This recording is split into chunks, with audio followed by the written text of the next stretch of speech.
একবারে ইনশাল্লাহ ফিরে আসবোই আমরা। মুর্শিদাবাদে কংগ্রেস ফিরে আসবেই, বারবার ঘুঘুতে ধান খাবে না। মুর্শিদাবাদে আবার হারানো শক্তি ফিরে পাবে কংগ্রেস। আমরা ধর্মীয় বিভাজনের কাছে হেরে যাচ্ছি। ডোমকলে কর্মী সভা থেকে দলীয় নেতৃত্ব থেকে কর্মীদের ঘুরে দাঁড়ানোর বার্তা দিলেন অধীর চৌধুরী। বৃহস্পতিবার ডোমকলের কর্মী সভা থেকে কর্মীদের কি বার্তা দিলেন বহরমপুরের প্রাক্তন সাংসদ?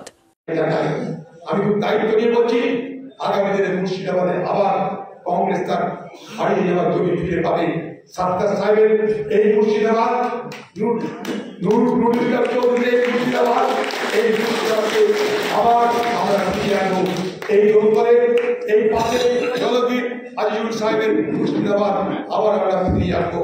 তাই আমরাই পারি এই সমাজের মানুষের কাছে তাদের আস্থা ফিরিয়ে আনতে।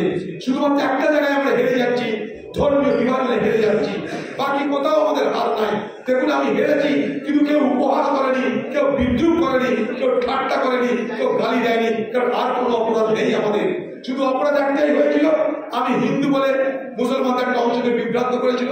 অপরাধ একটাই হয়েছিল, মোদীর বিরোধিতা করেছি বলে হিন্দুদেরকে বোঝানো হয়েছে অধীর চৌধুরী হিন্দু, কিন্তু বিজেপির মতন পড়া হিন্দু না, তাই তাকে ভোট দেওয়া যাচ্ছে।